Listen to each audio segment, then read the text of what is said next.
गाबा के किंग्स कौन है? ऑस्ट्रेलिया को उनके घर में ऐसा धूम दबा के भागते मैंने हिस्ट्री में नहीं देखा यार। गाबा जो है उसका नाम बदला के हिंदुस्तान रख दें। टीम हारती है और man of the match Bumrah बनता है, बराबर होता है तो man of the match Bumrah बनता है। कोई 35 पे तो कोई 5 आउट हो गए थे। एक टाइम पे लग रहा था शायद ऑस्ट्रेलिया के लिए 50 रन करना भी मुश्किल हो जाएगा। बारिश ने तो फिर ऑस्ट्रेलिया को बचाया। गाबा में हिंदुस्तान कीप देयर हेड्स। जिस तरीके से आज इंडिया निकल कर आया, यही ऑस्ट्रेलिया है, यही ऑस्ट्रेलिया की विकेटें नहीं ली जा रही थी, यही ऑस्ट्रेलिया 450 रन के करीब पहुंचा। और आज वही ऑस्ट्रेलिया जब प्रेशर में आई कि अब टाइम निकल चुका है, बरसात है और अब हमें जल्दी स्कोर करने होंगे, तो वही ऑस्ट्रेलिया 85 पे 7 विकेटें गिरा के डिक्लेयर करके 275 को उन्होंने टोटल दिया।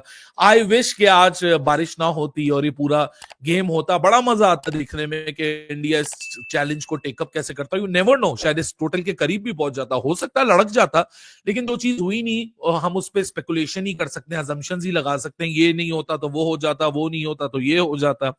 लेकिन अभी भी जब ये सीरीज 1-1 पे बराबर है, जिस तरह मैंने वीडियो के शुरू में बोला कि आइडियली ऑस्ट्रेलिया अपने दिमाग में जब ये बॉर्डर गवास्कर ट्रॉफी को प्लान कर रहा था तो जरूर उन्होंने सोचा होगा कि 3-0 नहीं तो एटलीस्ट 2-0 या 2-1 जरूर होके बैठे हुए होंगे by the time we move to the Boxing Day test match and the New Year test match at MCGN Sydney Cricket Ground SCG। Gabba में Hindustan keep their heads high. अब कोई नहीं मानता तो ना माने। अगर मेरी नफरत में, मेरी तकलीफ में, मिर्चों में उन्हें परेशानी है तो हो, फाइट बैक हुआ। इंडिया ने दिखाया कि गाबा के वो अनडिस्प्यूटेड किंग्स हैं और उनको हिलाना मुश्किल नहीं, नामुमकिन है। यस, दे वर बिट शेकन। ये नहीं है कि वो शेक अप नहीं हुए, लेकिन कमिंस की कप्तानी से, कमिंस के डर से, कमिंस के खौफ से, उसकी बॉडी लैंग्वेज से सारी दुनिया ने देखा कि गाबा के किंग्स कौन है। गाबा का ढाबा अगर आप नहीं मानते तो ना माने। गाबा के नए गाबा जो है उसका नाम बदला के हिंदुस्तान रख दें। आगे आपकी मर्जी है। लेकिन खैर भाई, जो आज इंडिया ने किया कमाल किया। और बुमराह भाई वन मैन आर्मी वो बंदा जैसे साबित हुआ है। आज पैट कमिंस को मुंह छुपाने को जगह नहीं मिली थी। भाई ने सही बोला है, ऑस्ट्रेलिया को उनके घर में ऐसा धूम दबा के भागते मैंने हिस्ट्री में नहीं देखा यार। मैं 2010 से क्रिकेट देख रहा हूँ। ऑस्ट्रेलिया माइटी ऑस्ट्रेलिया होती थी कि जो टीम जाती थी डर के आती थी। हम 2000 से लेके अभी तक इंडिया से एक मैच, ऑस्ट्रेलिया से एक मैच नहीं जीते, लेकिन इंडिया क्या खाता है। और स्पेशली बुमराह को क्या खिला रहे हो भाई। इतना गुस्सा, इतनी बॉलिंग कहाँ से आ गई उस एक बंदे के अंदर। लेकिन उसने जो आज उधेड़े हैं ऑस्ट्रेलिया वाले, जो भाई आज तो टुल्ला भी नहीं चला। उस्मान ख्वाजा पहले नहीं चलता था, लबिशन पहले नहीं चलता था, माश पहले नहीं चलता था। आज सेंचुरियन स्टीव स्मिथ वो भी गया। और टुल्ले की स्पेशली बात करूंगा भाई, आज 17 रन पे उसको घर भेजा है। उसके बाद बुमराह यार जस्ट 18 रन और 3 खिलाड़ी आउट। उस बंदे ने रिकॉर्ड्स पे रिकॉर्ड बना दिए, most fifer, most wickets, most man of the match. Team हारती है और man of the match Bumrah बनता है, बराबर होता है तो man of the match Bumrah बनता है। यार मैं कहता हूं कि अगर 5 साल ये बंदा और खेल गया, Wasim, Waqar, Curtly, Ambrose, sir Glenn McGrath, जितने भी ग्रेट बॉलर थे, उन सब के रिकॉर्ड्स एक बंदे के पास होंगे, the one and only boom Bumrah, and he is deserving guy. दोस्तों, एक बार फिर से इंडिया ने गाबा में अपना परचम लहरा दिया है। अब कुछ लोग कहेंगे कि इंडिया और ऑस्ट्रेलिया का ये टेस्ट मुकाबला ड्रा हुआ है, तो कैसे इंडिया का परचम लहरा। तो मैं बता रहा हूं कि ऑस्ट्रेलिया अपनी पहली पारी में 445 रन बनाया था, जिससे जवाब में उतरी इंडिया की टीम 260 रन बना पाई थी। उसके पहले जब इंडिया के 9 विकेट गिर गए थे, इंडिया पर फॉलो ऑन का खतरा था। वहां पर अगर इंडिया को फॉलो ऑन मिलता तो इंडिया ये मुकाबला ऑलमोस्ट हार जाता। लेकिन जसप्रीत बुमराह और आकाशदीप ने शानदार बल्लेबाजी करके फॉलो ऑन से बचाया। और जब दूसरे दिन उतरी तो आपने देखा ही। बाकी वीडियो में चल के देखते हैं कि पाकिस्तान की मीडिया इस पे क्या कर रही है। चलिए वीडियो को देखते हैं, आपसे मिलते हैं वीडियो के एंड में। बारिश ने बचा लिया तो गलत बात नहीं है, क्योंकि दिख रहा है ना साफ। आप यही चीज को जरा समझिए। जो लोग क्रिटिसाइज कर रहे थे गौतम गंभीर को कि सेलिब्रेशन क्यों की, जरूरत नहीं थी इतनी सेलिब्रेशन करने की कि हम मैच थोड़ी जीत गए। आप समझे नहीं लॉजिक को। अगर उस टाइम के ऊपर फॉलो ऑन जो था उसको अवॉइड ना किया होता इंडिया ने, तो आपके सामने था जो अभी ऑस्ट्रेलिया का हाल हुआ। 89 के ऊपर 7 आउट हुए थे, ये इंडिया के भी हो सकते थे, क्योंकि ओवरकास्ट कंडीशन थी ना, और लीड इतनी थी, प्रेशर इंडिया के ऊपर होना था।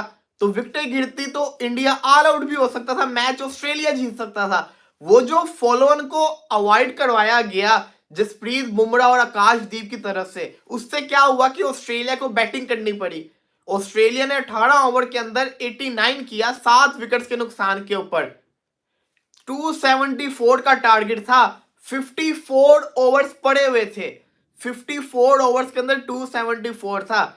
इतना मैं जानता हूं कि अगर इंडिया पहला सेशन पहले जिसको कहते हैं ना 10 ओवर सुकून से खेली थी, इंडिया चेस की तरफ जाता।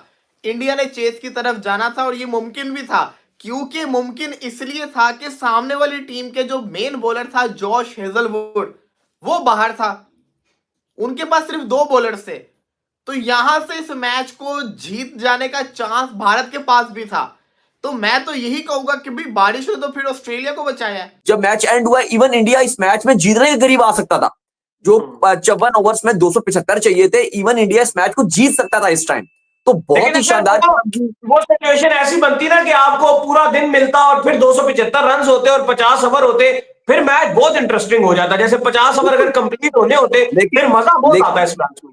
लेकिन स्टिल इंडिया ने जो है वो एक टेस्ट मैच ड्रॉ कर दिया। बहुत बड़ी बात है, क्योंकि जो पहला दिन दूसरा दिन था, ऑस्ट्रेलिया की जिस तरह से डोमिनेशन थी, इंडिया की जिस तरह से बैटिंग आउट क्लास हुई भी थी, कोई सोच भी नहीं सकता था कि ये ब्रिस्बेन का टेस्ट मैच ड्रॉ होगा। लेकिन फाइनली आज इंडिया ने बॉलिंग भी बड़ी अच्छी की। ठीक है, ऑस्ट्रेलियाई बल्लेबाज थोड़ा रन भी बनाना चाह रहे थे जल्दी तेज तेज, लेकिन फिर भी आप क्रेडिट नहीं लोगे ना बुमराह से, ना आकाशदीप से, ना सिराज से, जिन्होंने बड़ी अच्छे टिप्पे पे बॉलिंग दी, बड़ी अच्छी बॉलिंग लाइनअप दिखाई और ऑस्ट्रेलिया के 7 खिलाड़ी आउट कर दिए थे। इवन कोई 35 पे तो कोई 5 आउट हो गए थे। एक टाइम पे लग रहा था शायद ऑस्ट्रेलिया के लिए 50 रन करना भी मुश्किल हो जाएगा, लेकिन पैट क्यारे ने रन बनाए। जो कल के शो में मैं आपको कह रहा था सिचुएशन वही बनी है। मैं आपको कल यही कह रहा था कि ऑस्ट्रेलिया जो है 70 से 80 रन कर सकता है, क्या पता इसके बाद जो है वो डिक्लेयर ना कर दे। वो अलग बात है कि इंडिया ने आज आउट कर दिया, लेकिन उसके बाद भी उन्होंने जो है वो इनिंग्स को 89 के ऊपर डिक्लेयर करके टारगेट उतना ही बना। मैं जो बोल रहा था कि 250 से 300 के दरमियान टारगेट होगा, वही टारगेट बना। लेकिन हम कल जब बात कर रहे थे तो कल हम इस सिनेरियो में बात नहीं कर रहे थे ना कि बारिश होगी। आज तो लंच वाला पहला सेशन तो हो ही नहीं सका, सिर्फ इंडिया ने 4 ओवर ही खेले थे, वो आकाशदीप आउट हो गए और फिर आगे उसके बाद लंच का पूरा सेशन ही नहीं हो सका। दोस्तों, बॉर्डर गावस्कर ट्रॉफी की तीसरा टेस्ट मुकाबला गावा में ड्रॉ हो चुका है। इंडिया और ऑस्ट्रेलिया इस सीरीज में अब तक 1-1 पर यह सीरीज बराबर खड़ी हुई है। अब देखते हैं कि बॉर्डर गावस्कर ट्रॉफी यहां पर कौन जीतता है। और एक और प्लस इसमें पॉइंट ये आ चुका है कि WTC का फाइनल भी इसी मुकाबले पर, जो 2 मैच बचे हैं इन्हीं पर निर्भर करेगा, क्योंकि पहले टेबल के पहले रैंक पर दक्षिण अफ्रीका है जो ऑलमोस्ट WTC के फाइनल में पहुंच जाएगी, और ऑस्ट्रेलिया और इंडिया के बीच WTC के लिए जंग चल रहा है। और अगर इस मुकाबले के बारे में बात करें तो इस मुकाबले में ऑस्ट्रेलिया पहले बल्लेबाजी करते हुए 445 रन पहली पारी में बनाई थी। जवाब में उतरी इंडिया की टीम बहुत संघर्ष करते हुए 260 रन बना पाई थी, जिसमें KL राहुल का शानदार 84 रन, रविंद्र जडेजा का 77 रन था। और सबसे अगर संघर्ष भरी पारी देखी जाए तो आखिरी विकेट के लिए जो आकाशदीप और बुमराह की साझेदारी थी वो सबसे संघर्ष भरी नजर आई थी, क्योंकि वहां पर इंडिया फॉलो ऑन से बचा था, जिससे ये मैच ड्रॉ हुआ है और इंडिया 260 रन बनाकर ऑल आउट हो गई। जब फिर अगले दिन जब ऑस्ट्रेलिया बल्लेबाजी करने उतरी तो ऑस्ट्रेलिया की टीम ताश के पत्तों की तरह बिखर गई और 89 रन 7 विकेट खोकर ये पारी घोषित कर दी। जब इंडिया बल्लेबाजी करने उतरी तो वहां पर बारिश की वजह से मुकाबला हो नहीं सका और दोनों कप्तानी के सहमति के बीच ये मुकाबला ड्रॉ हो गया है। अब देखते हैं कि अगले मुकाबले में कौन जीतता है। आप अपनी राय कमेंट सेक्शन में जरूर बताना। बाकी वीडियो पसंद आए तो लाइक करना, चैनल पर नए हो तो सब्सक्राइब करके जाना। मिलते हैं किसी नेक्स्ट वीडियो में नेक्स्ट टॉपिक के साथ। तब तक के लिए जय हिंद।